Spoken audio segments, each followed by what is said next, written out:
Hey guys, we're going to graph linear equations today. This should be a review, so we're going to move through it kind of quickly because there's a lot I want to cover. Here is an example of a linear equation. So y equals 2x plus 4 just means it would produce a line. We're going to look at three different ways to graph these equations. The first is super basic, an xy table. So here's some steps. You're going to choose some x values, plug them into your equation up here for x, and then solve to get your y value. After you have an x comma y coordinate pair, then you would graph those and connect the dots. So here's an example. We're supposed to graph y equals negative 2x plus 1. Well, I'm going to just pick some x values right around the origin. So I chose negative 2, negative 1, 0, 1, and 2. I plug those in. So negative 2 times negative 2 would be positive 4, plus 1 is where I get 5. Negative 2 times negative 1 is positive 2, plus 1 is 3. Negative 2 times 0 is 0, plus 1 is 1, and so forth. So here are my x, y coordinate points. So I plot negative 2 comma 5, negative 2 up 5, negative 1 up 3, 0 up 1, and so on, and get this line.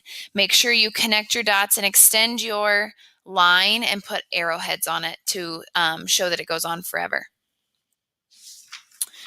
The second method is to use your x and y intercept. So quick reminder, x-intercept means that we have a point that crosses the x-axis. Y-intercept is where it crosses the y-axis. In order to find your x-intercept, you want to plug in y equals 0, because if it crosses the x-axis, that means you have a height of 0. Similarly, to find your y-intercept, you're going to plug in x equals 0. That will give you two different points that you can connect and graph. So here is an example. We have the line 3x minus 2y equals 6. We are going to graph using our intercepts. So we're going to start by finding our x-intercept. We said we needed to plug 0 in for y. So I get 3x minus 2 times 0 equals 6. That simplifies to be 3x equals 2 because anything times 0 is 0, or excuse me, 3x equals 6 because anything times 0 is 0. And then divide, we get x equals 2. Our coordinate point is 2 comma 0 because our x value was 2 when our y value was 0. Similar sort of thing for our y-intercept. This time we're plugging 0 in for x. Leaves me with negative 2y equals 6, which gives me my y-intercept of 0, negative 3. This gives me 2 points to graph. So I go over to 2 comma 0 and then down to 0, negative 3, connect my 2 points, and put arrows on the end of my line. Okay, another reminder, this is going to introduce us to our third method. To find the slope of 2 points, we're comparing our vertical change to our horizontal change. So a lot of us remember slope as rise over run. Here is our formula right here. Make sure your y values go on top. So if we're asked to find the slope between these 2 points, again, I take the difference between my y's, so 5 minus 3, and then negative 1 minus negative 2. Remember, minus negative turns into a plus. Numerator simplifies to 2, denominator is 1. So these 2 points have a slope of 2.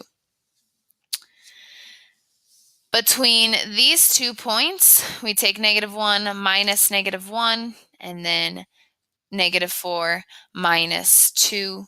The numerator simplifies to 0, and the denominator is negative 6. 0 divided by anything is 0.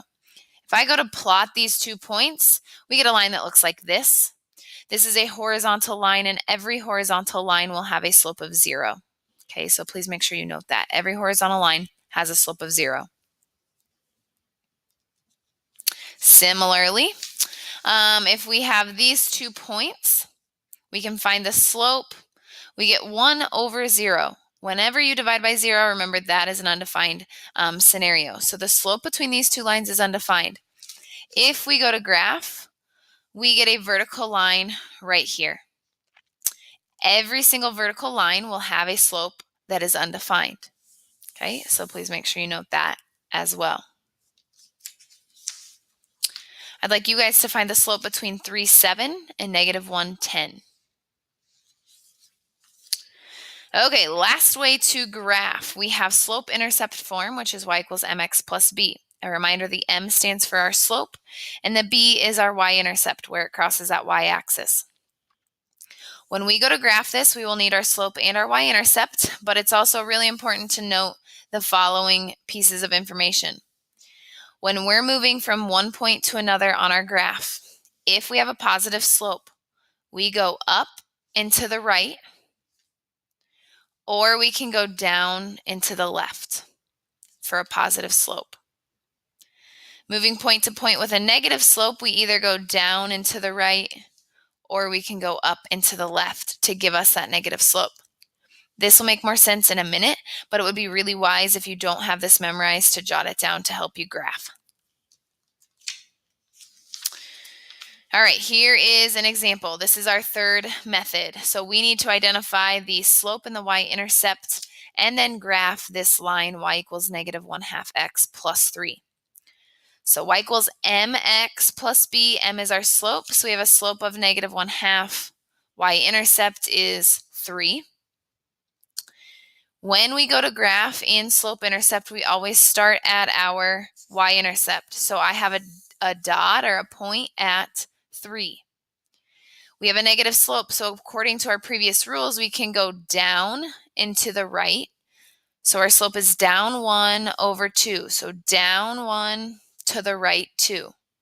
Down 1 to the right 2. I'm running out of space, so I go back to where I started.